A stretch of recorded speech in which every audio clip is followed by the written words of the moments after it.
Yeah, it was a really good, it was another straight ball by Chelsea, but it's a good timed run by Chilwell, who gets there in plenty of time. I think he could be a little bit braver. Just on in his left-hand view, he can see the goalkeeper coming. He knows he's going to get clattered. He's first to the ball, arms outstretched up on his feet, asking for a penalty. I can't say it is. I think it's a coming together. I think it's a 50-50. I think that the goalkeeper, Tom Glover, is well within his right. In all honesty, I think Ben Chilwell should have hit the target there. First real chance of the game. What were your thoughts on that, Stuart Downing? I was just going to say Middlesbrough defending really well, and then the only success I think Chelsea will get is runs from like that. I think I said in the first leg that Michael's tactics is nothing through the middle of them, in the middle of the park, and you can see they're very compact. He's happy for it to go wide, but nothing comes through the middle of us, so we've got to be aware of that for the runs from Fernandes and Chilwell, because I think that'll be the success that Chelsea will be looking to do.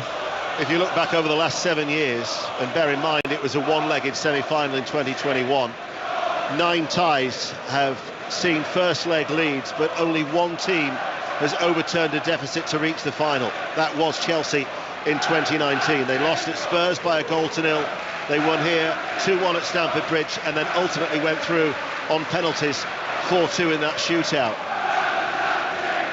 Let's get an update from Reading in League One. Sahel Sahi. Yeah, 12 minutes played here, Ian. It's Reading 0, Derby 0. Positive start from both sides, and what's positive as well, the Reading supporters, they're keeping themselves off the pitch for now. Reading 0, Derby 0. 0-0 here in this League Cup semi-final second leg. Tomorrow night we'll be live at Craven Cottage. John Murray and Chris Sutton will describe the action of that game between Fulham and Liverpool. But this is Chelsea against Middlesbrough, and Middlesbrough are being obdurate opposition in these opening 13-14 minutes. They are, but they're just starting to drift back. They're starting to defend what they've got. At one point there, Johnny Howson got on the ball. He was within 25 yards of his own goal, and there was no one in front of him, so they just need to be careful that there's always an outlet, that they've got someone to find just to release that pressure. Here is Sterling, collects the ball midway through the Middlesbrough half, out to Disasi, right touch line, links up with Palmer, who's been quiet so far, and he really has been a key figure. He's been involved in 16 goals in 18 starts for Chelsea, 9 that he scored, 7 assists as well. Here is Enzo Fernandez, prods the ball back to Colwill. So the Premier League side, as you'd expect, seeing a lot of the ball, but it's still 0-0, 14 minutes played. Disasi, far side the right, short diagonal ball inside to Fernandez. Sterling plays it back out to Palmer, who curls the ball in field. Colwill will leave it, has to stab it away from first challenge, and then Chilwell threads it through. Here is Sterling squares it, brilliant! Chelsea have equalised. They prized open the Middlesbrough defence, and Broja right-footed brings the Premier League side level inside a quarter of an hour. They lead by a goal to 0 of the night. It's 1-1 on aggregate. Really, really good play by Raheem Sterling. He's cool, he's calm in the moment. He picks out a teammate. I'm not actually sure, Deno, if Broja actually scores it or if the recovering defender who knees it in, it rolls. I think it's Johnny Howson, the captain of Middlesbrough. He's clapping his team, he's trying to get them forward, get their spirits up. But what a disappointing goal to concede. It bobbles into an empty net, but Chelsea back in the tie. It was Chilwell who was the instigator. It was a lovely through ball, very unselfish from Raheem Sterling.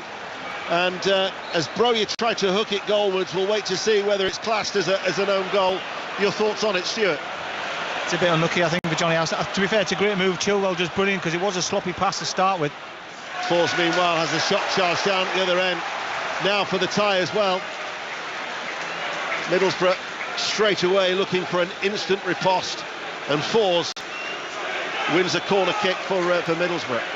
In fact, you're right, it has been confirmed as a Johnny Howson own goal for Chelsea. The unfortunate Middlesbrough captain for Broja's goal-bound effort, as it's now taken short, that corner kick. Rolled in towards Force, looks for the little layoff. This is Rodgers with a shot, and it's a save by Petrovic, low towards his right, but it was a well-worked move. Yeah, it was a really good, well-worked move, right off the training ground, a couple of passes. Morgan Rodgers makes a run, just gets out of his feet, and he tries to put it to the right-hand side of Petrovic. Gets down well, saves it.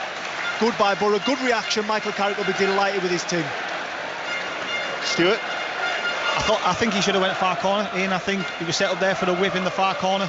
I think he's maybe tried to keep it unsighted, but good move. I think it was good. I thought he was going to cross it around the back maybe for the bigger lads, but that was a great move, and I think it's a great chance really. He should score, shouldn't he? Did he just get it caught under his feet a little bit? Yeah, that's why I think he should have went maybe far post with a whip, but it's easy out of here, isn't it?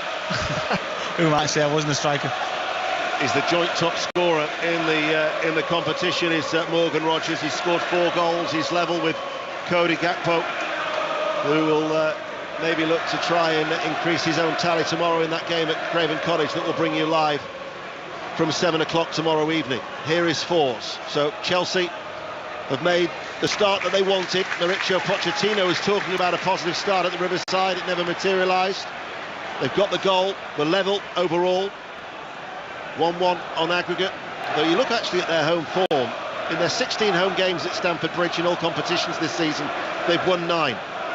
But only 4 of them, of those 9, would be sufficient to take Chelsea through after 90 minutes for tonight. You would think, Deno, that after drawing level in the tie on aggregate and having a huge possibility to go to Wembley, and the advantage is now with you being the home team, I'd expect a little bit more from this home support, and still it's quite flat here at the Bridge. Yeah, certainly all the noise seems to be emanating from the shed end away towards our left as Thiago Silva hits a flat ball forward. Chilwell's getting so much room, he's getting forward a lot on this left-hand side. In fact, you'd have to say Chilwell is Chelsea's most dangerous and threatening player. He's the outlet ball, isn't he, at the minute? I think Mudryk sort of holding the width, and Chilwell keeps making that run across full back and centre back. And to be fair, he's got in 2 or 3 times, so Middlesbrough have to be careful with that one. Oxford United 0, Barnsley 1. That's 6th versus 5th in League One in the playoff picture. As Colwell in the centre circle to Thiago Silva, now out to Raheem Sterling. Disasi tries to play it through to Palmer. Disasi rolls it back. Thiago Silva now with Colwell. Anto Fernandez has made a run through the middle. Chilwell comes into that inverted role, if you like, into the centre of the field. Middlesbrough just dropped everybody back behind the ball once again. It's with Thiago Silva. But they've got the goal to ease the pressure, have Chelsea in these opening 19 minutes as they look for the run of Mudryk, and it runs out and out for a goal kick, Glenn Murray. And just watching Chelsea, we've got a really good vantage point here at Stamford Bridge, and Chelsea have almost got 5 playing a flat 5 up front at times, really asking questions and pinning that Middlesbrough defence back, trying to get their midfield on the ball, and if they don't get on the ball, it's allowing, especially Colwell, it seems, to step in. At the moment, he's picking a few wrong options, but if you keep giving him that licence, he will get it right. Engel clears downfield, outstretched right leg from Hackney, can't keep it in play. It'll go out for a Chelsea throw just over the halfway line. And it's quickly back in action with Thiago Silva now to Colwell. Mudryk makes the run in field. Chilwell is pushing up on this near side. They're playing from right to left. Chelsea as we look. Here is Colwell. Mudryk, I don't think was expecting that ball. He was expecting it to go long. No surprise to see him dispossessed. Crooks now for Middlesbrough.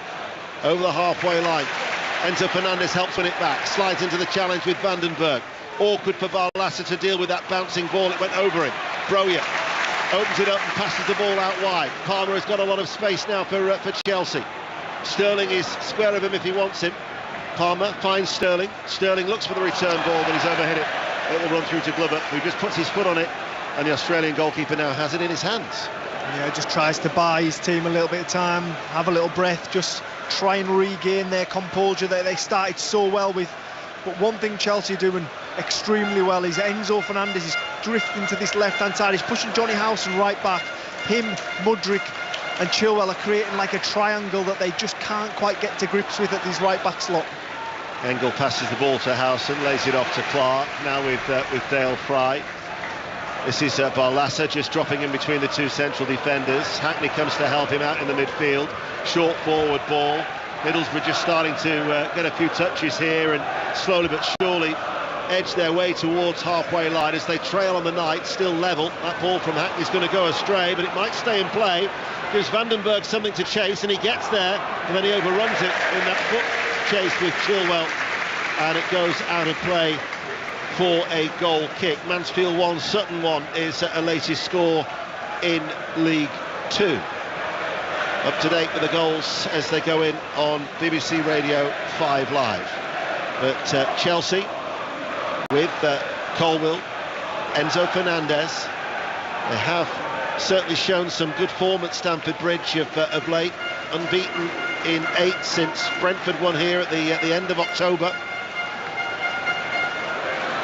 Edged out Newcastle, of course, in the quarter-finals in that 1-1 draw, going through on a penalty shootout. As it stands, we would have extra time. There are no away goals. They don't count, so if it's level on aggregate after the 90 minutes, then we would have extra time before we would have the potential for a penalty shootout. But we're only now midway through the first half. A lot of football still to be played here at Stamford Bridge. Chilwell to Thiago Silva. And they look quite patient, really, don't they, in that respect, Chelsea? They do more so now. I think that there's a little bit more of a calmness about them. They're willing to just pop it round Middlesbrough and tie them out that way. Disasi's diagonal ball looks for Broja. I mean, straight away, the difference from the first leg is that they have a focal point in Broja.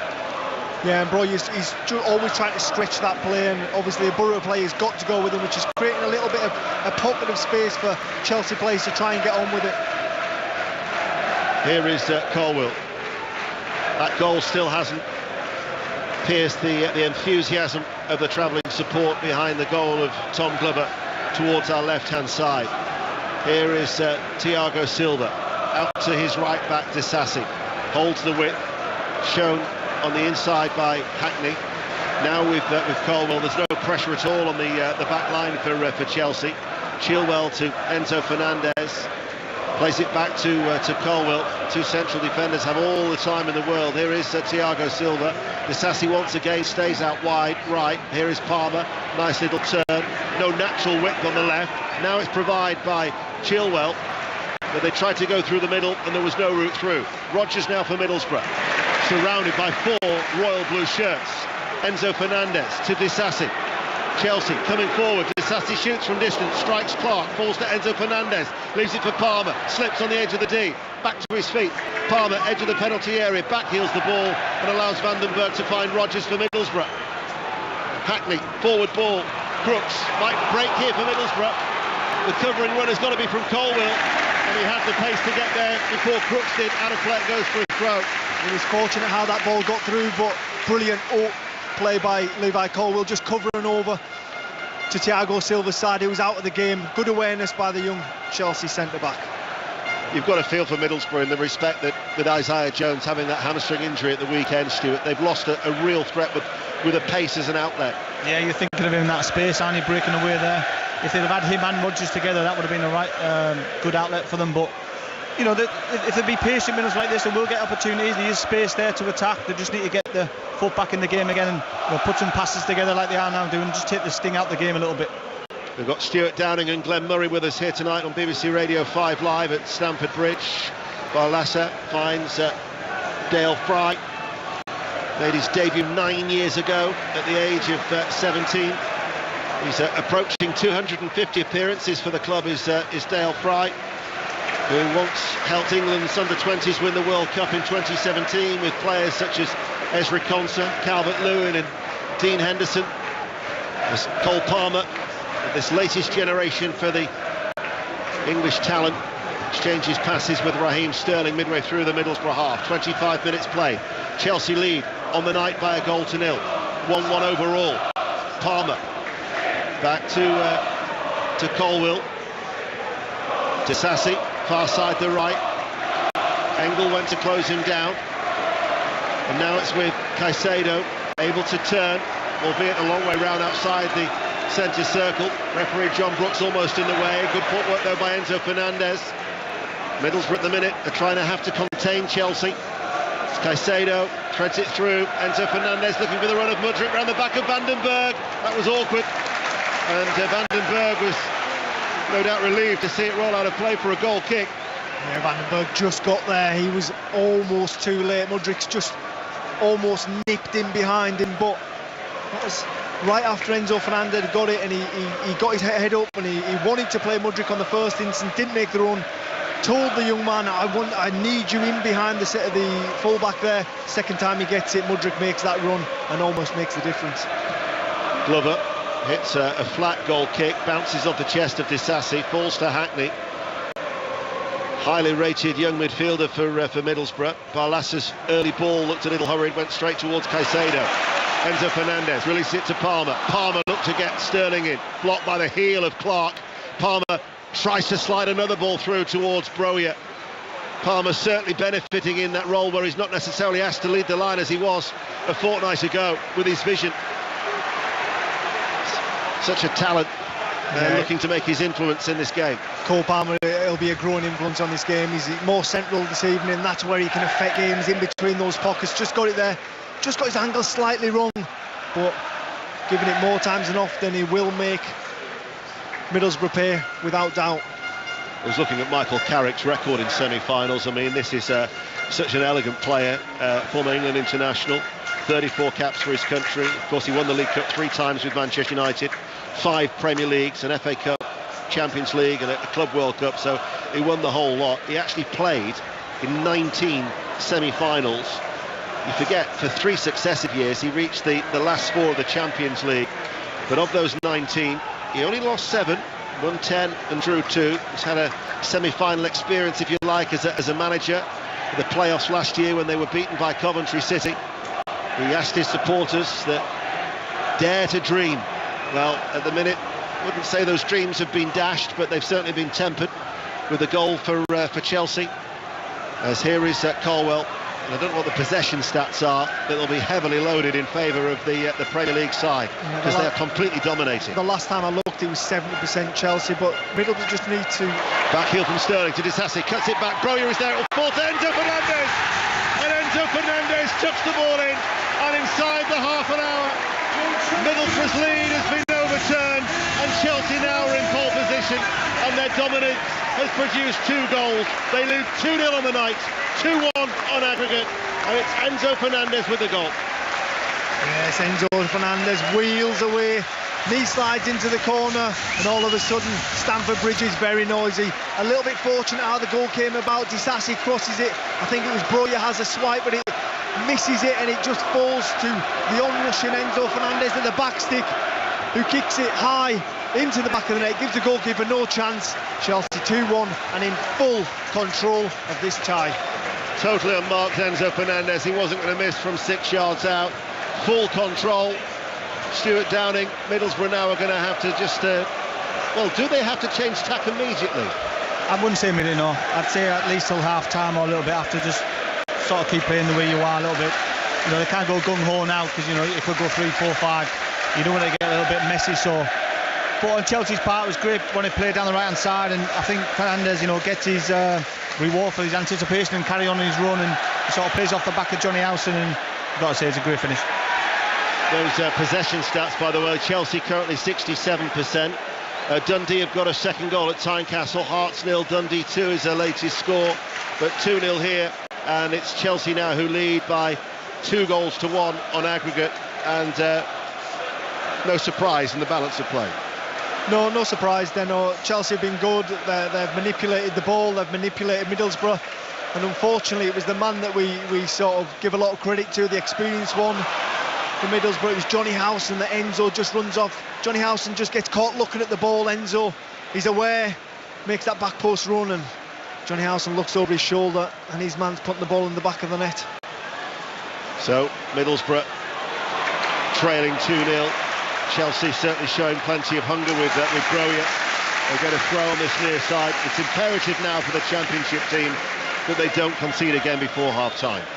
Yes, it is, and they were so good for the first 10 minutes. They were brave on the ball, but at the moment they're just giving Chelsea the ball. They're giving up possession, and without the ball, running is so much harder.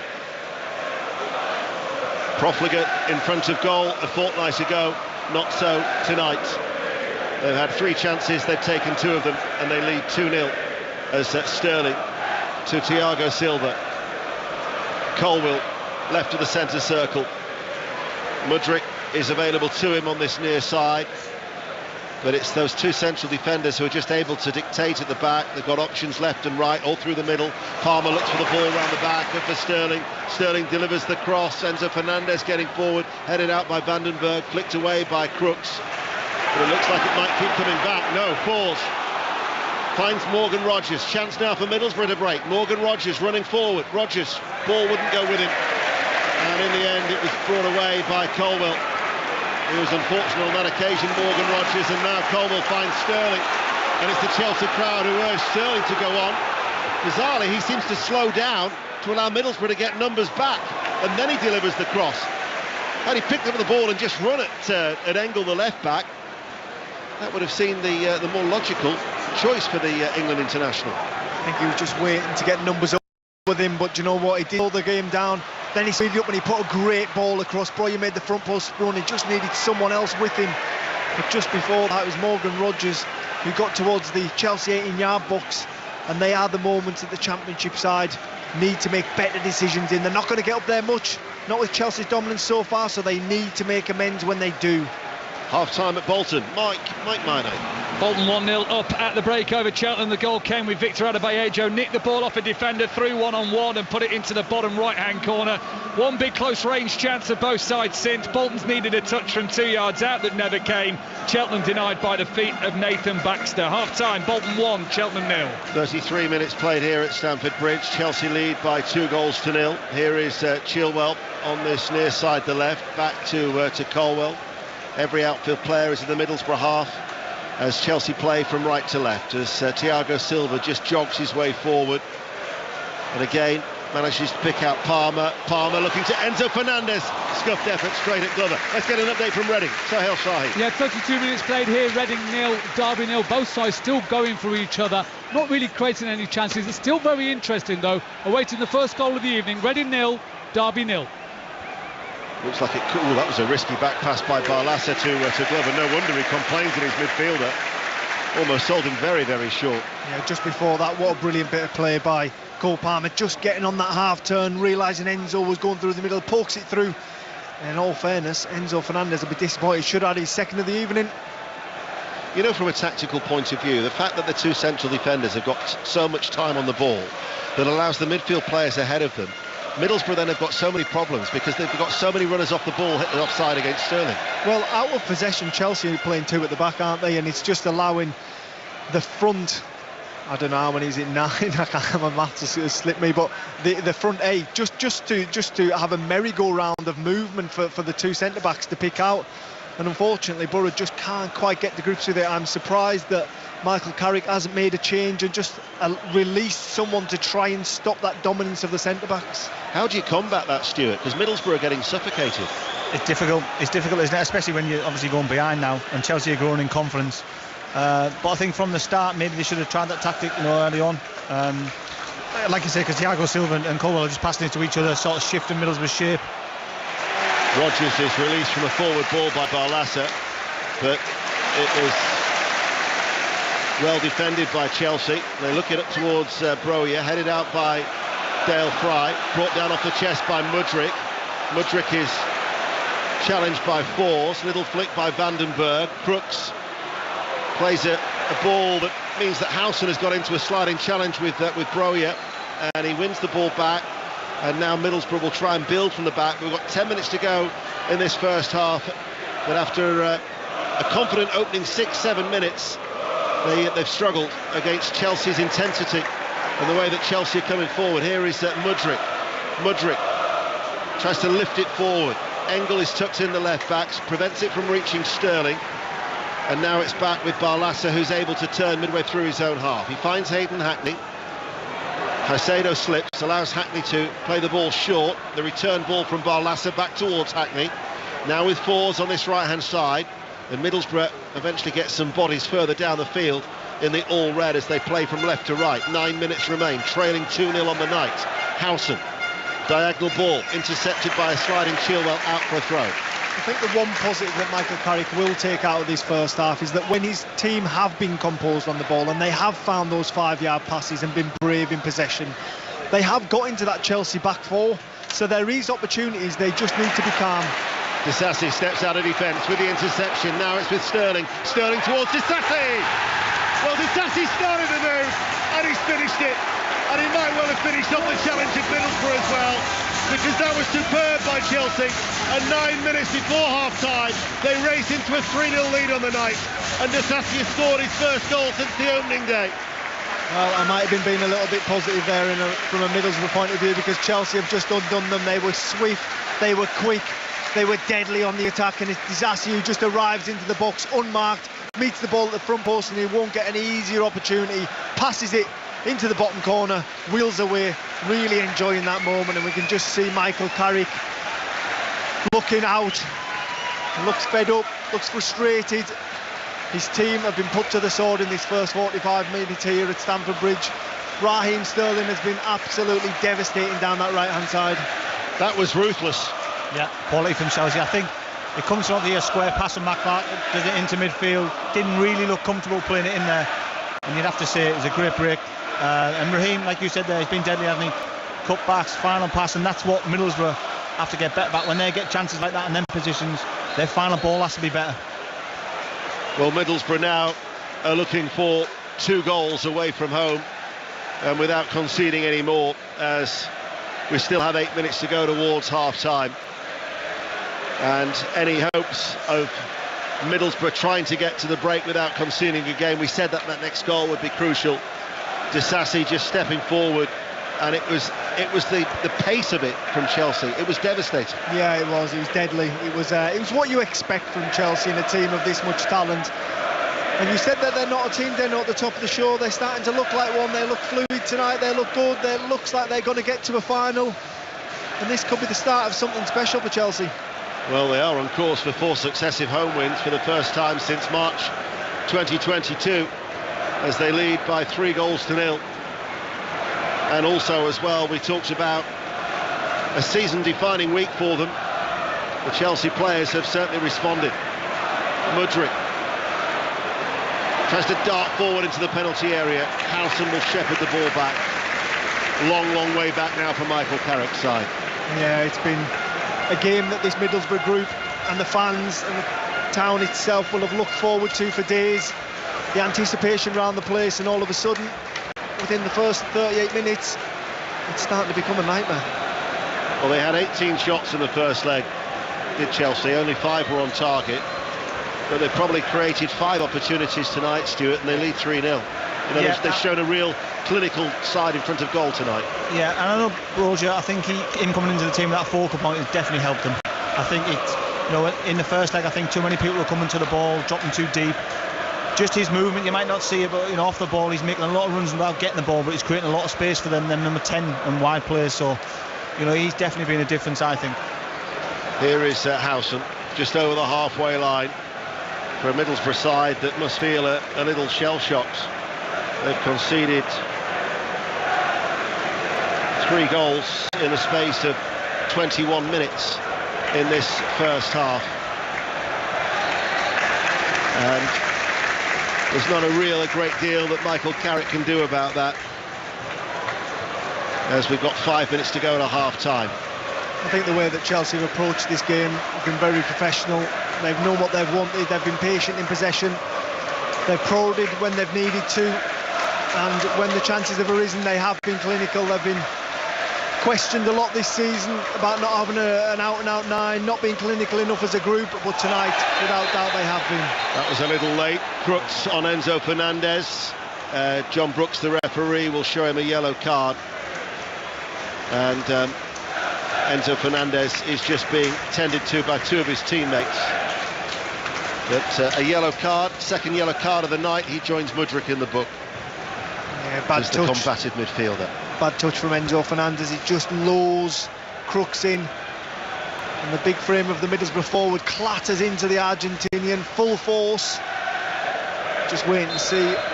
It does catch the Argentinian. I don't think it's any more than that. I think the referee's got that one right, a yellow card. Doesn't sound like a mausoleum now, does it? Well, I wouldn't expect it to, Den. Geez, it's taken 3 goals to get them off their feet, but it looks like they're heading to Wembley. 4 minutes to go to half-time. Mudryk on the stretch, gets the ball back. Finds Palmer. Sterling is out wide right. Palmer chips the ball forward, and it goes in between the run of Chilwell and Enzo Fernandez, and it's picked up by Tom Glover, the Australian keeper, who'll just hold on to it as Middlesbrough think about trying to get to at a half-time without conceding again. Yeah, we've got 4 minutes to half-time, and I think Middlesbrough will just be very, very fortunate to get into that changing room and just try and compose themselves. I think there'll be a deadly silence around the place because they've been shell-shocked. Ball from Hackney, put his defence under pressure. Palmer profits, and Palmer rolls the ball into the bottom left-hand corner. And Middlesbrough, so sloppy, have been punished. Palmer led them off in the first leg. He could have had a hat-trick. He's not letting them off tonight. And Chelsea are now leading Middlesbrough 4-0. Cole Palmer does it again. Too easy for the young Englishman. He gets in, makes no mistake, has a little feint, sends the goalkeeper, then just rolls it casually into the corner with the style we know he possesses. Far too easy from a Chelsea point of view. Middlesbrough will be absolutely kicking themselves. It was Hackney's ball, I think, back to Barlaser, and Barlaser wasn't expecting it. He was never going to control them. No. Very sloppy. I think it's a little bit of inexperience, isn't it? I think, you know, a more experienced player, even the keeper, really. You're 3-0 down, you're trying to get to half-time, just play it longer. Get up front, get hold of the ball, try and get some pressure, take some pressure off, and they play it in the square, and that's what Chelsea are waiting for. They're waiting to pounce. They've already done it once on the last goal, and they've been punished again, so I think it's just a little bit of a lack of inexperience in the wrong area. I think that will be the disappointing thing from Michael Carrick, isn't it? All the goals have probably been preventable. Yeah. Well, they've lost it again. This is Palmer. Middlesbrough are all over the place at the back. Caicedo towards Sterling. They just need to get to half-time to regroup. I mean, the tie is gone, but they've now got to make sure that they don't suffer a hammering. Yeah, they do well. It's 4-0, Deno. I mean, this is a hammer in all fairness. It's still the first half. But yeah, they need to try and save face. And if it wasn't for Cole Palmer desperate to get it back onto that wonderful left foot of his, and he hits it with his right, he could have been walking in at half-time 5 down. What's the next step up from a hammering? A drubbing? Depends where you're from in the country, I think, Deno. Well, we've got 90 seconds to go to half-time. Embarrassment. And that was an embarrassment, yeah. Yeah, I think, yeah. Yeah, well, I mean, it was always going to be a tall order for Middlesbrough, but the manner, as you say, of some of the goals will be a source of frustration. Yeah, I think when they sit down and break this game down and look back, and they, for the best way to describe it, probably schoolboy errors and errors they don't make in the Championship, and to make them here on such an important night for the club and for the group from a growth perspective, it'll be disappointing. It'll be a hard pill to swallow, but you know what, right now they've just got to save face, keep a bit of pride in the tie, and look at trying to get promoted out of the Championship into the Premier League, which is the main key for Michael Carrick and this group. Well, on the ground where it was described as a mausoleum, I think I can say with a great deal of certainty that Middlesbrough's prospects are a little grave. They are indeed, they are indeed. I think from a neutral point of view, it's just a little bit disappointing. You wanted Middlesbrough to come here, be a bit more resolute, make more of a game of it, I suppose. But Chelsea, in all fairness, they've been questioned a lot over this last 18 months, and I think they've looked superb tonight. There could be a few more of those jokes, by the way, in the second half when it's 4-0 to Chelsea. As Clark with the cushion header towards Fry, hits it away downfield. We'll wait to see how much stoppage time there will be from the fourth official down below. But Chelsea leading Middlesbrough by 4-0. Ball played inside by Fours to Crooks in the penalty area for Middlesbrough, back towards Fours. Caicedo is there, and Fours then doesn't go out behind for a goal kick. And it's just the 2 minutes of additional time. 2 minutes. I think that was 2 that Lady Kelly was telling me that it was added on. Either that, or maybe she isn't pleased to see me alongside her on the... Yeah, I didn't see which way the fingers were facing, to be honest, then. Well, she is a lady after all. It was Peace, or it was the other one, wasn't it? Yeah. 2 minutes of added on time, and Chelsea are 4-0 up. Here is Enzo Fernandez. Looking actually at the statistics, Middlesbrough haven't scored in their last 9 trips to Stamford Bridge. They've lost 8 and drawn 1. Alan Boksic was the last player to score for them, and Steve McLaren in 2001. I think I might have played in a couple of them, Deno. Yeah, I'm sure you did. That was why. We might revisit that in the second half. We've got plenty to talk about, Stuart. Here is Chilwell, left-hand side. Mudryk looks for the return ball. Vandenberg tries to hold him. Chilwell, though, will continue that run, and he's helped out by Houghton, and it runs behind for a corner kick. Chelsea's quality has come to the fore, all of that £486 million. It has indeed. It's been exceptional this evening. One of the most expensive ones, Enzo, with a goal at the back post, and we see a corner, and this is Middlesbrough just trying to keep this respectful, I think, at the moment. Yes. It's going to be Chilwell with a corner on the left-hand side. It's an outswing. It's going to come to the edge of the area. Mudryk can't get there. Howson darted out of the penalty area to get there first. Caicedo, though, will retrieve it, and he plays the ball back to Petrovic. Then Petrovic sweeps it out towards Sterling.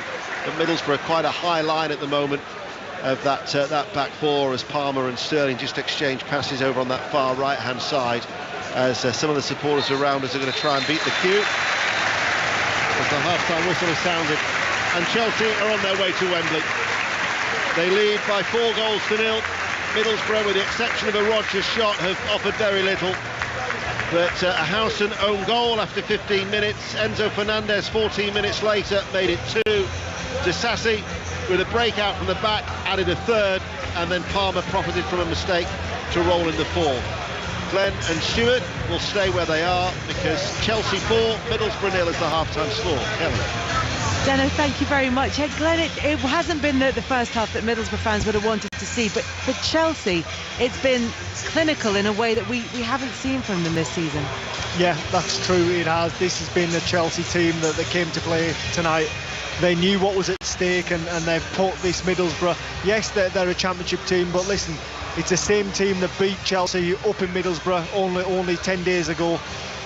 They've come with a different mindset. They know what's at stake. They know there's a big day out at Wembley. They know this is a project, and they know they've got the world to prove wrong, because everyone's questioning the money they've spent, what they've done here at the football club, the changes they've made. And right now, it's looking like good money spent. This project looks like it could be getting off the ground. The first 10-15 minutes were really good from Middlesbrough, but will they look at the way in which they conceded those 4 goals and kick themselves?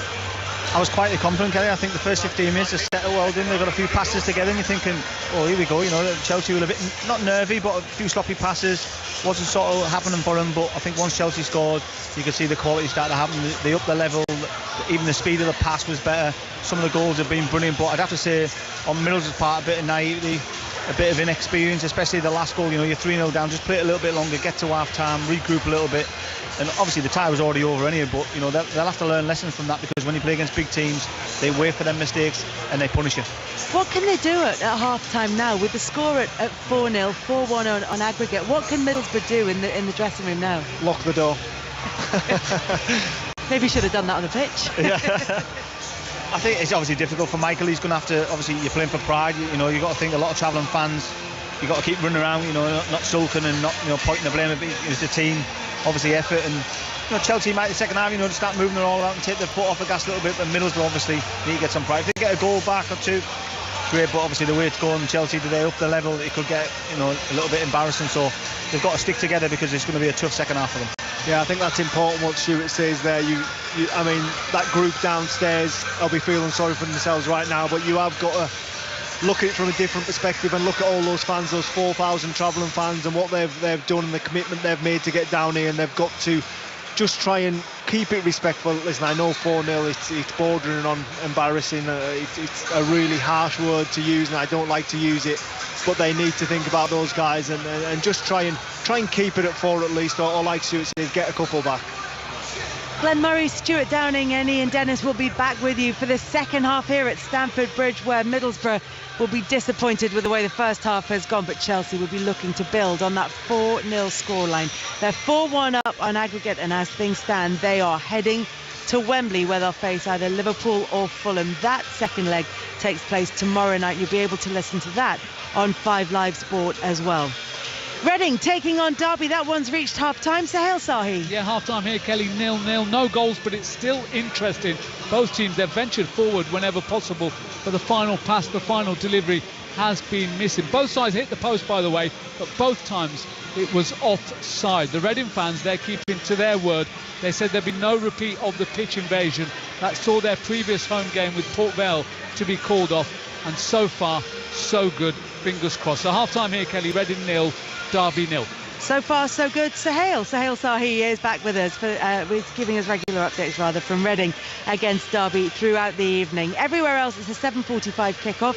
So let's head to Bolton against Cheltenham and Mike Miney. Yeah, we are 3 minutes into the second half here. Bolton 1, Cheltenham 0. Promotion chasing Bolton a goal to the good. But I'm not actually sure you'd know the difference in the league position between the two sides. Having a look at it, the Robins have come here to give Bolton a real go. 2 chances through Rob Street before Wanderers took the lead through Victor Adebayo. He took the ball off a defender through 1-on-1 and rolled it into the bottom right-hand corner. After that, 2 chances from close range, 1 for each side. Bolton powered a ball right across the 6-yard box. 3 players, 2 in a Cheltenham shirt, 1 in a Bolton shirt, millimetres away from connecting on the end of it. Any touch and it's in the back of the net. And Cheltenham at the other end through George Lloyd. He was inside the 6-yard box, fired his shot straight at the legs of Nathan Baxter. In the second half, both sides feeling each other out again. Similar pattern to the first half. It is, though, Bolton 1, Cheltenham 0. Thank you very much for that. So we've got reporters at Reading, Derby and Bolton against Cheltenham. Mike Miney's there, so Hales at Reading. Elsewhere in League One, Bristol Rovers are 1-0 down at home to Exeter. It's 2-2 between Charlton and Northampton. Oxford are trailing Barnsley by a goal to 0, and it's Wigan 0, Wycombe 0. Those games just kicking off in the second half there. In League 2, Bradford 1, Salford 1, Mansfield 1, Sutton United 1.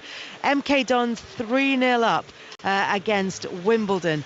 In the National League, it's Fylde 2, Halifax 0, Aldershot 1, Bromley 0, Chesterfield 1, Woking 0, Dagenham and Redbridge 0, Dorking Wanderers 0, Hartlepool 0, Kidderminster 0, Maidenhead 0, Ebbsfleet 0, Oldham 1, Barnet 0 and Oxford 0, York City 1. In the Scottish Premiership, it is Hearts 0, Dundee 2. We'll keep you up to date with everything that's happening this evening. There's also a busy night in the Africa Cup of Nations. So as it stands, Angola are 1-0 up against Burkina Faso. Mauritania are 1-0 up against Algeria, which means that Angola and Burkina Faso will qualify as group winners and runners-up respectively. Mauritania are now third in the group. Algeria are bottom. Earlier on, late drama as Cameroon needed an 87th minute own goal equaliser and a stoppage time winner to beat Gambia 3-2. That means that Cameroon qualify for the knockout stages as runners-up from Group C. In the other game, Senegal beat Guinea 2-0 to finish as group winners. We'll be talking about the latest on Mohamed Salah's fitness. Of course, he suffered an injury for Egypt while playing in the Africa Cup of Nations. And we'll be heading back to Stamford Bridge for the second half of Chelsea against Middlesbrough, with Chelsea 4-0 up on the night, 4-1 up on aggregate. That's coming up after the BBC News with Nick Hatfield. Listen on BBC Sounds. This is BBC Radio 5 Live. Thank you, Kelly. Good evening. A man who stabbed 3 people to death in Nottingham has had his manslaughter pleas accepted on the grounds of diminished responsibility.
play either Fulham or Liverpool in the final on Sunday the 25th of Feb. And the Middlesbrough change is Anthony Dyke-Steele, who actually hasn't played since the 29th of December against Huddersfield. He has come on to replace the Finnish international Marcus Fors. So Chelsea line up with Petrovic in goal, Disasi, Thiago Silva, Colwell and Chilwell is the defence, Enzo Fernandez, Caicedo, Palmer, Sterling, Madueke and Broja for Chelsea. They're in their royal blue shirts and shorts and white socks against a Middlesbrough side who are all in red, who have Tom Glover in goal, Van den Berg, Fry, Clark and Engel, Dyke-Steele, Howson, Barlaser, Crooks, Hackney and Rodgers. Stuart Downing and Glenn Murray with us here in the commentary box at Stamford Bridge. Stuart, first of all, Dyke-Steele coming on, just damage limitation for Michael Carrick? Yeah, just a bit of a tension, I think, on that side with Van den Berg. Raheem Sterling obviously an obvious threat. I think it's just keep the scoreline down, as simple as that, but I don't want to put it down on it, but I think the best player at the Riverside has just come on, hasn't he, at half-time? So, it's going to be difficult. They're going to be under pressure, so they're going to have to defend. I didn't know whether I had the heart to remind you of that, but we were sat alongside each other, of course, a fortnight ago, and certainly when Madueke left the field, I think we both felt that Chelsea's real threat had disappeared that particular night. So it could be, although Middlesbrough now, that's their task, I guess, Glenn, is to try and avoid, conceding even more goals and facing the embarrassment of a real shellacking. Yeah, it is, and obviously it's a positive change, a like-for-like for Chelsea, fresh legs going forward.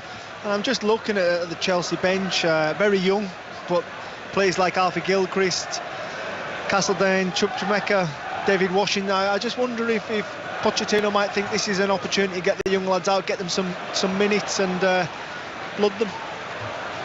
Sterling loses the ball. Wimbledon have got a goal back, incidentally, in League 2. MK Dons 3, Wimbledon 1. Here is Chilwell. Cross comes in from the left. Header out from Clark. Middlesbrough eventually with Howson should get this ball clear inside his own penalty area. He just pushes it short, and this will allow Van den Berg to play it up towards that right-hand side. Little flick now in field towards Crooks. Crooks, though, gives it away. Hackney will try and win it back, and then Howson goes into the challenge. Madueke brushes his head, and Engel will see it back to his central defender, Clark, but they're coming under pressure straight away, and Clark's ball out of defence will go straight towards Disasi on this near side. Hearts have reduced the arrears at Tynecastle. Hearts 1, Dundee 2 is the latest score in the Scottish Premiership. This is the League Cup. It's the first of the second leg of the two semi-finals, where Chelsea are convincingly going through. Fulham 1, Liverpool 2. Might well be a tighter affair at Craven Cottage tomorrow. John Murray and Chris Sutton will be the commentary team for that one. And our FA Cup fourth round coverage actually starts on Thursday night on Sports Extra, with that tie involving Bournemouth against Swansea. Of course, Chelsea are also involved in that, and on Friday night Aston Villa come here. We'll have that game on Sports Extra as well, because Tottenham Manchester City is our main game from 8 o'clock. But their first objective will be achieved with ease as they're breezing their way into the final of the League Cup. There's a little bit of fancy footwork by Glover. Barlaser almost caught in possession by Palmer. He has in fact been dispossessed. Madueke stopped by Clark. Ball will run out and behind for a corner kick. Madueke has stayed down. Chelsea don't look finished, do they? They look like they're hungry for goals. Quite often it can be the manager at half-time saying just take it easy, boys, let's just get through this game, no injuries.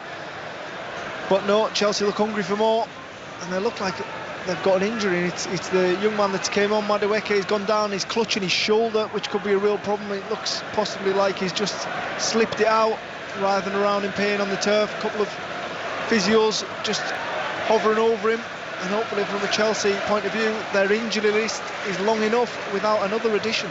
Well, it is, and it is surprising given the fact that they actually haven't played a lot of games this season. It's not like they're in Europe. You compare them to a number of some of the other elite clubs in the Premier League. They don't have European competition, and yet they have something like 10 players out. Is that the training regime? I know they train very hard. The players not used to it. That can be effective, can't it? Or maybe just a bit of bad luck. I think that one's just a collision. Well, Madueke is back to his feet. Chilwell will walk across, the Chelsea captain, to acknowledge the supporters in the Matthew Harding stand away towards our right-hand side.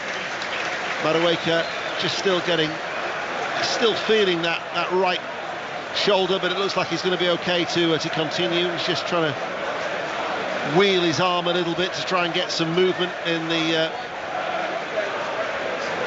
ball of his shoulder as the corner kick waits to be taken. A lot of jostling taking place inside that 6-yard area. They're trying to protect Glover, the goalkeeper, all in green. There are quite a few empty blue seats that have appeared in the Middlesbrough end, hardly surprising given the scoreline. Some of them, I think, have thought, right, we're going to try and get back. It's a long trek back to Teesside, but those that have remained are still finding their voices despite the scoreline. Chilwell with the in-swinging corner, headed out only as far as Palmer on that far side, keeps the ball in play, plays it back. This is Caicedo. Caicedo 30 yards out from the Middlesbrough goal, gets it back from Enzo Fernandez. Palmer has stayed out wide, brushes the ball past Hayden Hackney, tries to stay tight towards him. An excellent play again by Palmer. He is a joy to watch, isn't he? Oh, he is, isn't he? I mean, he's just toying with the Middlesbrough players there. Chilwell to Colwill, didn't get the curl. It was a left-footed diagonal effort that went a good 2 feet wide of the left-hand post. Goal kick. Chelsea still lead 4-0. Colwill there with a good opportunity. He's looking to try and bend it in that far corner. It's good purchase on the ball, but no bend. It stays straight as an arrow. Just drifts wide of Glover's post. Ooh, Glover still trying to play out a defender at Middlesbrough rather than going long, and they'll try to beat the Chelsea press. Up it goes to Morgan Rogers, who is fouled by Thiago Silva, and Thiago Silva is going to get shown a yellow card here by referee John Brooks. We haven't really seen too much of what Rogers can do, because at times he's been so isolated. No, but he does look like the one in that Middlesbrough side that just has a little bit more class than the others. Just looks like he's got something about him. Even there, he jumps up and he's trying to race onto the ball and not buy the free kick. Looks, he's got good stature, and he's definitely the shining light in this Middlesbrough side. Middlesbrough then looking for a consolation. It's a free kick midway through the Chelsea half, 10 yards in from the right touch line. It's a diagonal ball that is delivered, easily headed away by Madueke, lifted back by Hackney. Vandenberg finds Hackney with a run left side of the penalty area, turns, crosses, headed out by Colwill. And now maybe Chelsea can break, but there was Dyke Steele to help win it back for Middlesbrough. Clark will eventually curb the threat of Broja, and Engel passes the ball inside. Of course, for Middlesbrough, yeah, the supporters would have dreamed about maybe a Wembley trip 20 years on from the competition when they won it in Cardiff back in 2004 against Bolton Wanderers. But the bigger picture for Middlesbrough is getting into the playoffs. They're only 3 points off the playoff scene in the Championship. They're currently lying at 11th. And after a slow start to the season, they will hope that this doesn't necessarily knock their confidence for their primary objective for Michael Carrick, and to go one step better than where they failed last season against Coventry. No, definitely. I think you've got to lick your wounds and then get back to business, which is your league form. They're still right in a shout of getting in the playoffs, and that would be the ultimate. That is what they started off the season wanting to do, to try and get back into the Premier League, to try and make these fixtures a regular occurrence back on the Riverside. Engel challenged by Madueke. The referee says that will be actually a Chelsea throw, and for Middlesbrough. And Michael Carrick down below, still barking out the orders in that technical area. 10 minutes into the second half. Enzo Fernandez, Colwill out towards Chilwell, and it was Brooks who curbed the run of Chilwell. He was booked earlier in the half, but John Brooks is just going to let that one ride, quite rightly so as well. But 10 minutes into the second half. Reading, incidentally, I think have just taken the lead at home to Derby. We'll try and bring you news of that goal when we can from Sahel Sahi. in what was an 8 o'clock kickoff in League One. Here is Thiago Silva, Cole Palmer. Cole will find Sterling, just dropping short of the halfway line.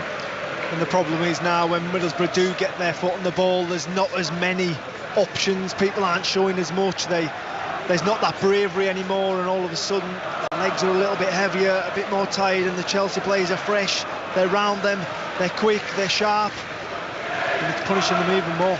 Yeah. There's looked to be a hunger about this Chelsea side as Palmer spreads the ball out towards Madueke. Now he feeds it short towards Broja, makes the run right side of the area, pulled back by Disasi. Palmer's instant layoff, headed away by Howson, comes to Palmer, lovely little first touch, tried on the turn on the inside, breaks then to Enzo Fernandez, who skies it out for a goal kick. It will go. Chelsea still lead 4-0, and Sahel Sai will tell us news of that Reading goal. Yeah, and it was Paul Makaru who scored, Ian. It was a good effort from the right-hand side, initially from the Reading captain, Andy Yardum. Good save from Josh Vickers, the Derby goalkeeper, but he pushed it out into a central zone where Paul Makaru slammed it home right-footed from 12 yards away. So relegation threatened, Reading 1, Derby 0.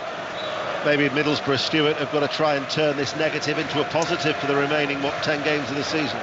Yeah, I think Michael's obviously message would be, think of the first 15 minutes when you had that composure. Made obviously a very big team, good team, cost a lot of money, looked pretty average, but then obviously it became a bit of a mourn, didn't it? But I think that's the level they're trying to get at, isn't it, in the Premier League? But I think especially for the young players, it's a good lesson for them. That's slightly longer, isn't it? They've got about 18 games left of the season. Just trying to finish the season a little bit earlier there for Middlesbrough. We'll hope that the night could be curtailed, that is for sure. 12 minutes into the second half, as they trail by 4-0. Although their record at Stamford Bridge really is dreadful. They're without a win at Stamford Bridge in 21 visits since a 2-1 victory in the old First Division, when Alan Willey and John Craggs got the goals for Jack Charlton, a team that included Graham Souness. Wow, that's a long time ago, Dan. I think you were commentating, weren't you? Well, if Stuart says he was playing in that one, then I would be worried. Mind you, I tell you what, I did feel my age, because I sent Jonathan Woodgate a birthday message yesterday, 44 for Woody, yeah. But I commentated on his debut in 1998 when he was 18. I bet he feels 54 now. I feel 64 working with Glenn. 58 minutes played, and Chelsea are leading by 4-0. Sterling on that far side. Ball clattered away by Vandenberg. It breaks towards Caicedo. They've got a freedom, it would seem, of Chelsea now, as Disasi out towards Madueke. Madueke cuts in off this right touchline to the edge of the area. Palmer looking for a little touch. It bounces off the body of Crooks and is gathered in by Glover. One player for me, Chelsea tonight, is Enzo. I think he's been absolutely exceptional. I think he's benefited from probably Gallagher not being in the team and just being allowed to get forward a little bit more often. Obviously, there's not that threat in behind as much as you would get a Premier League opposition, but I think he's looked the real deal tonight, Enzo. Do you think as well that I'm thinking of Rodgers and Hackney, who's been talked about of a potential player moving to the Premier League. For those individuals, or for other individuals, it's a chance still to try and stake a claim. Yeah, because there's always eyes watching, isn't there? Yeah. There's always eyes watching in, and be thinking, they don't just watch you when you're winning games. It's when you're losing games, what's your temperament like? Does he throw his hands in the air now the 4-0 down? Yeah, 100%. I mean, if one of them two lads gets a goal, they can walk in and say, I've done my job. That's a striker's comment, isn't it? Isn't it?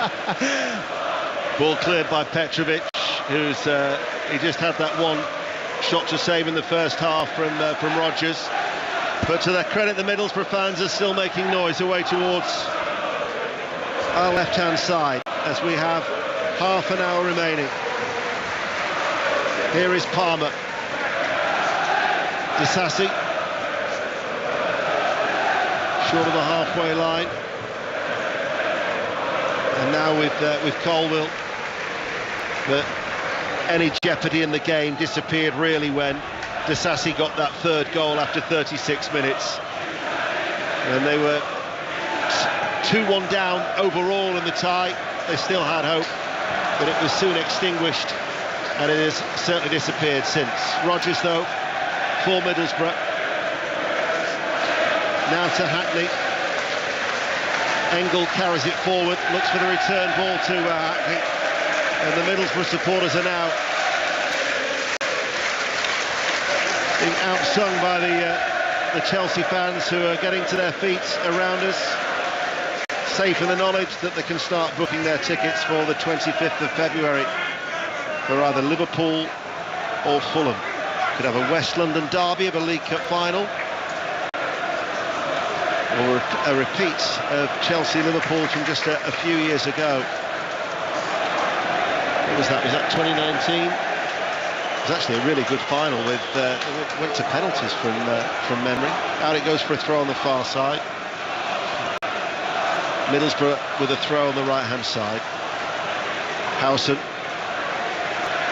And of course, for the Todd Burley project as well, it would be a first final since he spent £4.25 billion in purchasing the club, and another £1 billion on players and acquisitions since, as Rodgers tries to slide a ball through to Dyke Steele in that inside right channel of the area. 62 minutes played. Dale Fry with a clearance, went down clutching his hamstring. He's back to his feet but hobbling a little bit, and that's the other thing, that Michael Carrick certainly won't want many more injuries. No, definitely not. There's still a lot of games left to play in the Championship. It's a relentless league, tough opposition week in, week out, especially when the prize of getting back to the Premier League is so big. But the players will have had a little insight this evening just to how big that step up is, and I do feel that is getting bigger and bigger year by year. What with the finances in the Premier League, VAR as well, it's getting tougher and tougher for the Championship clubs to stay there. Engel with a pacey cross delivered from the left-hand side. Dyke Steele wins it back. Maybe an opportunity for Rodgers. Left-footed shot blocked by Thiago Silva. It was 2022, the Chelsea-Liverpool final. Losing track of time altogether here tonight. 62.5 minutes played. Chelsea still lead by 4-0. Haven't had too much to cheer, but that was one of those few opportunities for the travelling support from Teesside behind that goal, but it was easily blocked by Thiago Silva. Yeah, it was. It probably fell to the man they would like it to fall to. Morgan Rodgers just let it run onto his left foot, tries to hit it back across, but it's Thiago Silva, the wise man of the Chelsea defence, gets his angles right, closes his legs, thwarts it, but it would be nice for that travelling support of Middlesbrough just to get a goal. Yes. Yeah, well, it has been an excellent run to the semi-finals. They've won all 6 of their. It's been a tough run, then, all the way. Yeah, they've won every single match. Bristol City and Queen's Park Rangers are the 2 teams outside of the top flight have only had longer winning runs in the competition, as Vandenberg just shown a yellow card by referee John Brooks. Let's get an update from Bolton. Mike Minay. Bolton still leading by a goal to nil. That first half, Victor Adebayo goal. Both sides in this second half. A fine up to the final third, and then the end product completely lacks. Subs on to keep it fresh for Bolton. Try and chase the game for Cheltenham, but it's Bolton 1, Cheltenham 0.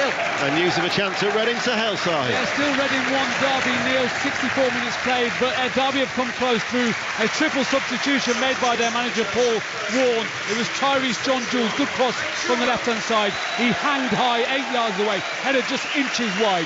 Still Reading 1, Derby 0. Couple of changes here for Chelsea. Ben Chilwell making his first start after missing 18 games. Well, he's been out since the end of September. I know he came off the bench against Fulham, but Stewart to get a run out of 65 minutes under his belt, significant. He's played well as well, hasn't he? I think, especially the first half, he was their sort of outlet ball, made some great runs, and I think that's a sensible decision in it. Don't take a risk with him. He's played, like you say, 60-odd minutes. He's had a good run out and getting ready for the next one. And so Alfie Gilchrist comes on to replace him. He's a 20-year-old defender who was signed from Queen's Park Rangers youth system at the age of 10. It's just his 6th appearance for Chelsea for Alfie Gilchrist, and Conor Gallagher came on for Broja. So that's the double change that Chelsea have made. Conor Gallagher, whose future still remains. A lot of talk that they're willing to sell him. Yeah, and that goes back to, I suppose, the FFP, homegrown player, so that would go right back into the bankroll for Chelsea. And I suppose when you look at it, what do you want? Would you like to go back in the transfer market, get a recognised centre forward, or you've got, I suppose they've got to be clever with how they roll, but just those changes, seeing a couple of alterations. Cole Palmer just goes into that 9 role, and then the whole defence is shuffled over one. Levi Colwill to left back, Disasi and Silva centre backs, and Gilchrist right back. Crooks to Dyke Steele. Hackney couldn't get the touch either. Enzo Fernandez. I mean, there's a number of Chelsea players who've stood out tonight, but Enzo Fernandez and Cole Palmer would certainly be at the top of such a list. I mean, I think it's fair to say Cole Palmer stood out all season. There was a point where he was the only shining light in the team, but now everyone seems to be getting up to pace. They're looking more of a collective or a team, more of an understanding. The relationships have been built. That takes time, and it certainly seems like they're building. Well, I'm sure they'll get much of a sterner test against Aston Villa on Friday night in the FA Cup, but they'll go into it unbeaten in 9 here at the Bridge. 1 loss in 12 home games since late September. They might complain at times about the atmosphere, but they certainly can't complain about the results, as Gilchrist, with his short cropped hair, Madueke, midway through the second half here at Stamford Bridge. I think Gilchrist is the one that they expect to step into this first team. I think he's had the seal of approval from club legend John Terry that he could be the next one to break through. Hearts, who were 2-0 down at home to Dundee in the Scottish Premiership, have actually got it back to 2-2 at Tynecastle now. Hearts 2, Dundee 2, and Wimbledon are down to 10 men as they trail 3-1 away at MK Dons in League 2. Tomorrow night, Craven Cottage. Fulham against Liverpool. Can Fulham do what Chelsea have done and overturn a first leg deficit away from home? And then the FA Cup 4th round from Thursday. There's a cross delivered low from the right-hand side. Caicedo easily will find Enzo Fernandez. Tottenham, Manchester City, we mentioned on Friday. Our Saturday games are Ipswich Town against Maidstone United. As the ball is played through towards Gallagher. Gallagher running in goal. Gallagher still going in towards the penalty area. Can't get the shot away. Following up is Palmer, and then sliding was Clark behind for a corner kick. Just didn't seem to have the pace. No, great third-man run. I thought he was going to cut in and take on his left foot, but he just got eased out right further and further. Just lost control of the ball a little bit, Conor Gallagher. And it's Palmer who's following up, and again desperate to try and switch it onto that left foot. Middlesbrough managed to get it out for a corner. So, corner kick, which Palmer waits to take. Chelsea with all goals coming in the first half. Final quarter of the game remains. We're on air till 10:30. Gordon Smart will then take over on BBC Radio 5 Live. Any reaction that we're unable to bring you before 10:30 will be on the 5 Live Football Daily Pod. Every outfield player is in the Middlesbrough half. It's out to Sterling now on that far side, the left, as the rain sweeps across and this swirling wind at Stamford Bridge once more. Caicedo, Palmer, lovely little forward ball. Disasi had a swish of the right boot. Couldn't get the telling connection, but again, Palmer's vision. Yeah, I mean, not only is he got brilliant sort of ball manipulation and the way he can suck people in and drift past them, his vision of seeing a whole host of people in front of him and being able to pick out the one runner. He is exceptional in that 10 role, and I really like him there. And like I say, for Chelsea, he has been the one this season for me that has really led the way. For such a young man to be leading the way in this group, I think it speaks volumes of his character. Taking that move from Manchester City, taking that leap of faith, coming out of the umbrella of Pep Guardiola and the comfort of winning trophy after trophy, and being stood out on his own, making a man of himself and being counted as a Chelsea player. I think he's been absolutely outstanding. Middlesbrough are going to make a change. Johnny Howson's going to be coming off. He's going to be replaced by Lewis O'Brien, and while that change happens, and Howson's getting a standing ovation from the Middlesbrough travelling support. Did I just see almost like a nod of appreciation when you were watching Cole Palmer there, Stuart? Yeah, brilliant. Not only that, I think if you look at his off the ball work as well, some of the pressing he does as well for the couple of the goals. Even that side of his game is really, really good. You know, you can see the talent. He's obviously got that, but he's obviously got the other side of the game as well, which Mauricio likes in that pressing game. And I think for his own goal he scored, he took it off someone in Middlesbrough's box. So do you think that's his top player? Do you think that's just an understanding of the game taught to him by Pep? Maybe. I'm fairly surprised they let him go. I think he would have been, obviously Mahrez leaving, I thought his chance would have opened up for him to come, but he's obviously thinking I'm not going to play, and like you said, big decision for him to come to Chelsea, big club, big expectation, but he's just full of confidence in it. He's just got that play, he's got a bit of arrogance about him, but in a good way. Class player. You'd certainly have to say that decision was vindicated as well, with 10 goals in 23 appearances, and certainly an extremely strong contender for Gareth Southgate's squad of 23 for the Euros in the summer. Now there's going to be a further change. Chukwuemeka is the player who's going to be coming on, and he was a late substitute against Fulham for his first appearance since August with a knee injury. He replaces Caicedo. He's another player who's has got a bag of talent, but just has been thwarted by injury this season. Let's get an update from Reading. Sohail Sahi. Yeah, 19 minutes to play here, Ian. It's still Reading 1, Derby 0, but it's a good game this now. Derby are pushing on. They need to get back into this game. If they win, they've still got to score 2 goals, by the way, but if they win, they go top of League One tonight on goal difference. But a lot of work to do for Derby. They're trailing here at Reading by 1-0. Here is Engel. Caught in possession by Chukwuemeka. Madueke on this near side. Chukwuemeka is going to go ahead of him, but Madueke will hold on to the ball.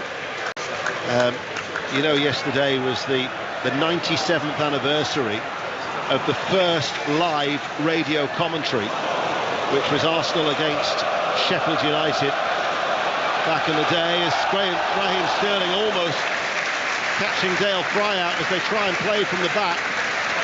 And as a result of that tenacity and that pressing, they get a corner kick.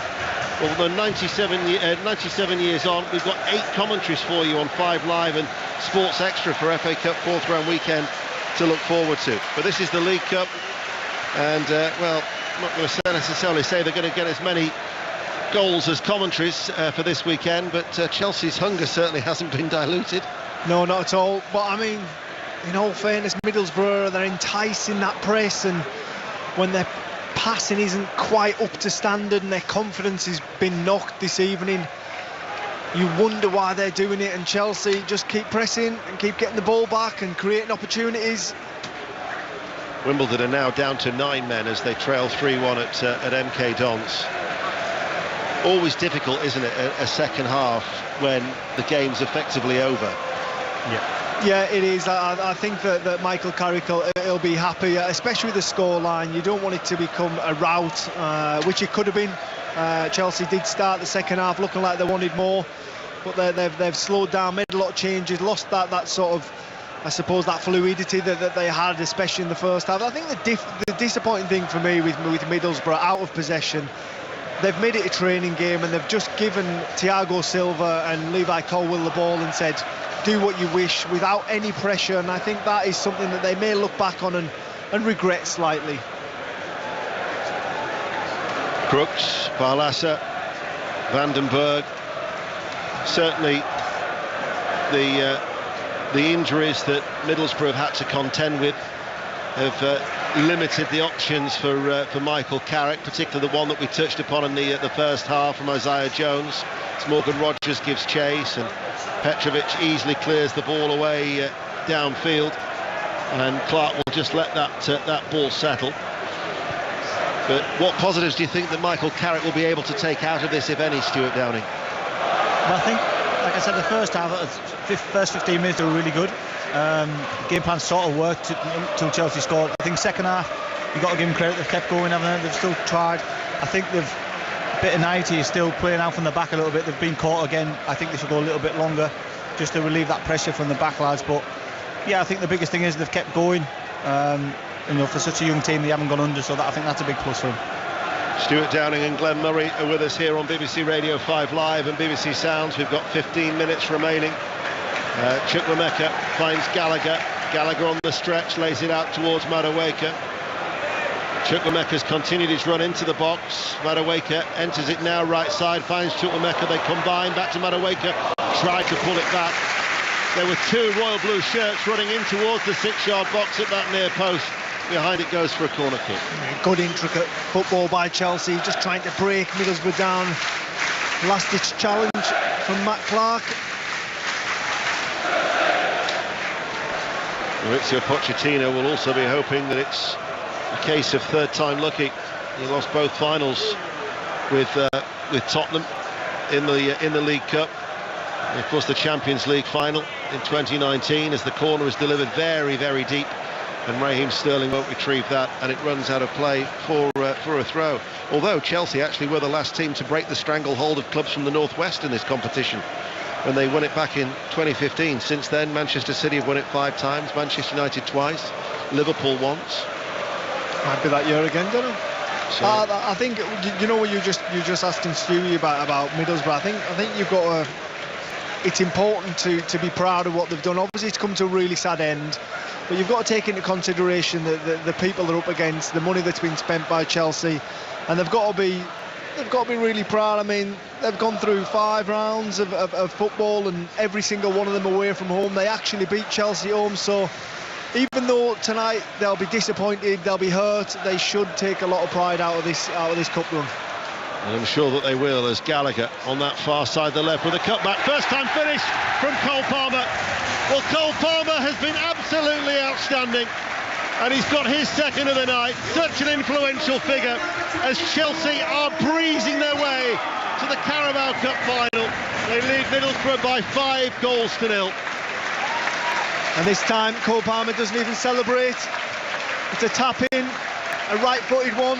Usually very left foot dominated, the young man, but this time it's fed across by Conor Gallagher, and he just opens that right foot out, plays it to the left-hand side of the Middlesbrough goalkeeper, low, hard, uses the pace that's already on the ball, nestles in the back of the net to make it Chelsea 5, Middlesbrough 0. The Royal Blue smoke bomb has been let off on onto the playing surface on that far side of the ground, so there will be a delay to the proceedings. The thing is, Stuart Downing, he just makes it look so easy. Yeah, that's not an easy finish. Did you see it was quite easy, that, Glenn?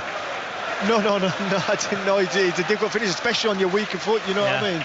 Not that he's got a weak foot, I don't think. Yeah, if that was on my right foot, he wouldn't have been in that bottom corner, let me tell you. It was a great finish. 5-0 and 5-1 on aggregate. There is certainly no urgency from the stewards to deal with that smoke bomb that is billowing in the far corner, so we'll go off to Reading and Sahel Sahi. Yeah, we've got 12 minutes to play here, Ian. It's Reading 1, Derby 0. Reading in the bottom 4 of League One, up against Derby, who are third. If they win tonight, Derby will go top of League One on goal difference. It's end-to-end football, though, and Reading are very, very dangerous on the counter-attack, and they're leading Derby by 1-0. Incredible fight back by Hearts at Tynecastle. They were 2-0 down to Dundee in the Scottish Premiership, but it's Hearts 3, Dundee 2 now as a latest score, as finally it has been extinguished and play can resume with 10 minutes remaining. So still the Middlesbrough fans, to their credit, are singing away, the red and white scarves being swirled around their heads for those that have remained, as Sterling thought that he'd been fouled. And now the ball is hit long by Barlaser for the run of Rodgers, cut out though by Thiago Silva on that far side, and it will be a Chelsea throw. Yeah, they're not going to let a bad performance and a lot of goals spoil their evening. They're still having fun to the left-hand side of us, swinging their scarves above their head. They're still probably the louder of the two sets of fans. They're good on the Middlesbrough fans. They've had a good journey. It had to come to an end at some point, and unfortunately it's been in this fashion. They were looking to become the first lower league side to eliminate Premier League opposition since Bradford City beat Aston Villa in 2013. And Phil Parkinson's side, who were League Two, you might recall, reached the final, only to lose to the same scoreline that Middlesbrough are losing now to Swansea City at Wembley. But Chelsea, in emphatic style, have booked their place in the final, where they'll take on the winners of either Fulham or Liverpool. And you'll hear that tomorrow on 5 Live and BBC Sounds as Middlesbrough given the ball away again. Ball fed through towards Madueke. Madueke in the penalty area, takes the deflection off the legs of Vandenberg, but it was going goal-bound anyway. Middlesbrough have been hit for 6, and Chelsea are bound for the first final in the Bowley era. 6-0. And again, it's Middlesbrough, masters of their own downfall, trying to play out from the back, and Chelsea pounce like they have done on so many occasions this evening. And it's Madueke who gets the ball, cuts in his left foot, looks at that far corner, and yes, it is goal-bound, but that final touch is from Vandenberg, hits it high into his own goal to make it Chelsea 6, Middlesbrough 0. If you've just walked into Stamford Bridge now and your eyes are just focused on the shed end, and you see the Middlesbrough fans swirling their red and white scarves above their head and the singing, you'd have thought, have Middlesbrough just scored? Yeah. To be fair, I think their win was last week, the couple of weeks ago, 1-0 at Riverside, wasn't it? But it's the Chelsea supporters who are singing Que Sera, Que Sera, because they lead 6-0 with 9 minutes remaining. I love that the Middlesbrough fans haven't let the scoreline spoil their evening. They're swinging their scarves, they're bouncing up and down, and they're still enjoying it.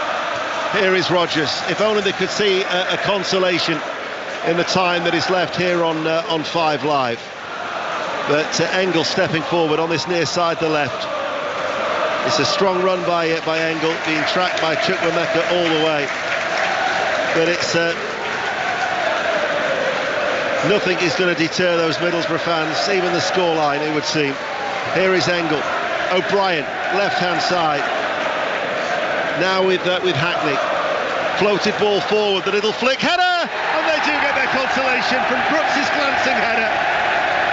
8 minutes remaining. They do have something to cheer after all, but then the flag is raised, and it's the Chelsea cheers that cut short. And in fact, there's some of the Middlesbrough fans who still haven't realised that it was the flag, and it doesn't count. No, they're still bouncing up and down like the goal's been given, but I think they're just enjoying themselves now. That just sums up their evening, does it? It's actually a fantastic header from Matt Crooks. He just glances it into the far corner, nestles in the bottom left-hand corner of Petrovic's goal. Fortunately, it wasn't to be for Middlesbrough. Such a shame, because you'd have to be a real killjoy to have denied them that consolation, but it didn't count, and it remains 6-0 to Chelsea. Full time now at Bolton. Mike Minay. Bolton 1, Cheltenham 0, enough as it stands to send Bolton third above Derby, because they're losing at Reading, as you've been hearing. Adebayo with the decisive goal midway through the first half. Very nearly an equaliser deep into stoppage time. Cheltenham denied by 2 late blocks in the box. Wasn't a classic. Both sides lack quality in the final third.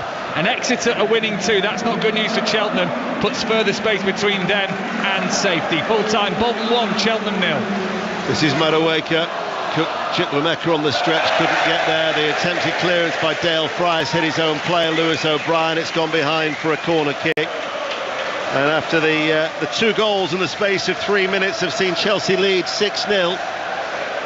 Middlesbrough will be hoping not to concede any more. They wouldn't want a total capitulation inside the last 6 minutes of this contest, as the corner's taken short on the right-hand side. When one step beyond is played at the end of the game, which I'm sure it will, it wouldn't surprise me that the Middlesbrough fans will dance to it with as much gusto as the Chelsea supporters. Do you know what, Deno, when you've been done by 6, why not?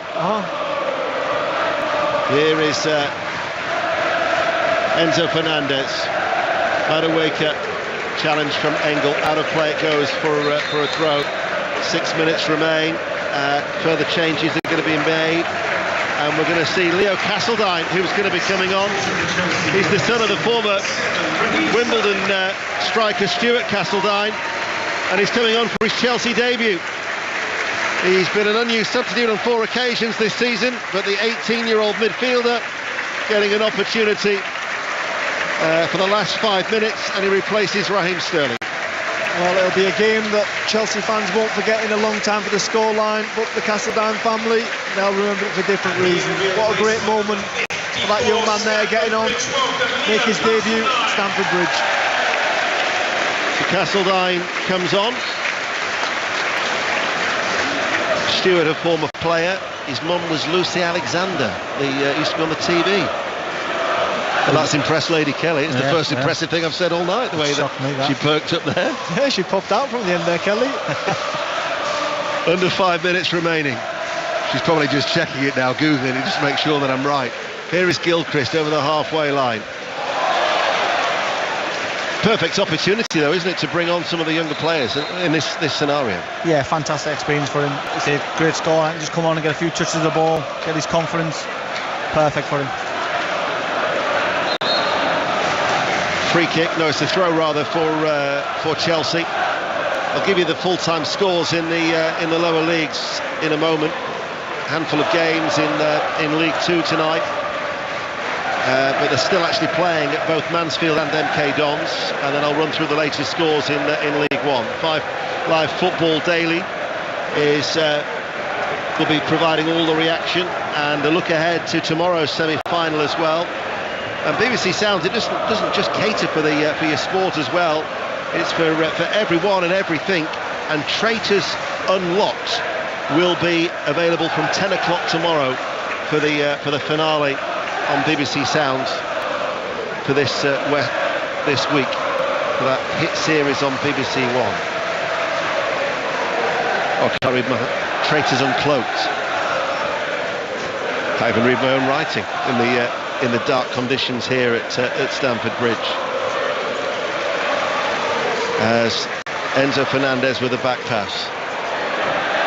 You just asked me, is this the biggest scoreline in a League Cup semi-final, Glenn? The answer is no.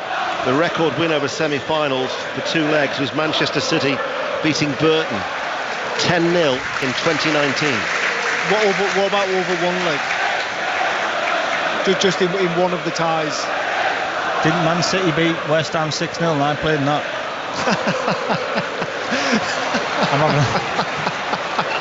I think it was 8 or 9 in our aggregate. I'm not lying. Here is Rodgers. Check it. Running forward, Rodgers with a shot. Fine goal. Rodgers may well be finishing this League Cup as the leading scorer in the competition. He has got the consolation with his 5th goal in the League Cup this season. It was a low right-footed effort, and those Middlesbrough fans do have something to celebrate. A consolation. Chelsea 6, Middlesbrough 1. I must admit, as that ball flies into the back of the net, there's a big smile on my face, Deno, because they've not given up. The fans deserve that, coming down from Middlesbrough. And do you know what? I think it's probably the goal of the evening. Morgan Rodgers on the left-hand side, he's cutting in his right foot, and he's found that far corner, low and hard. Give the goalkeeper no chance, nestled into the side netting. Brilliant finish. Might be the only one of the evening for Middlesbrough, but it's the best goal of the night so far. Well, Stuart, he's just proved what he's all about. What a finish. Like Glenn said, goal of the night. He'd have been worthy of being the winner, but yeah, he's obviously got a lot of talent, hasn't he? I think he's been the sort of brightness of Middlesbrough. He's kept going, and I think he's deserved that goal, but it's a shame it just is only a consolation. It is a consolation, as it is 6-1. Manchester City, incidentally, won one of those legs 9-0. So it was never a record. So Stuart, you're safe. But 6-1 is the latest score, and we're about to find out how much injury time. Rodgers now edges ahead of Cody Gakpo with his 5th goal in the competition. BBC Radio 5 Live. Chelsea, can they add to their scoring, or will the game just peter out in these closing stages? Bolton beat Cheltenham by 1-0. Bristol 0, Exeter 1 is still a latest score. Charlton 2, Northampton 3 is how it finished at the Valley. And latest scores in League 1, Oxford 0, Barnsley 1. In fact, that's just finished at the Kassam Stadium. Wigan 0, Wycombe 0 is the latest score. Reading still lead Derby County by 1-0. So Derby missing out on the chance to go to the top of League 1. Victory would have taken them to the summit. MK Dons 3, Wimbledon 1 is the latest score in League 2. They are still playing. Wimbledon down to 9 men. Mansfield 1, Sutton 1 is how it's finished, and it finished at Valley Parade. Bradford City 1, Salford City 1. They're the latest scores in the Football League. And Hearts have indeed beaten Dundee by 3-2 in the Scottish Premiership. We're going to find out how much added on time there will be here. Mauricio Pochettino, who won the French Cup with Paris Saint-Germain in 2021. He will take his Chelsea side to Wembley, and we're going to have 3 additional minutes as Rodgers, Hackney, O'Brien, it bounces away from the edge of the area. But can't complain about the quality from this Chelsea team tonight, Glenn Murray. No, not at all. They've been good, they've been professional, they've been clinical. Right from the off, they knew what was at stake. That was a day out at Wembley for their fans, and I think the football club probably needs this after what they've been through for the last 18 months. It's not what they'd want, the expectations higher at this football club, but it's a start in this new era of Chelsea Football Club.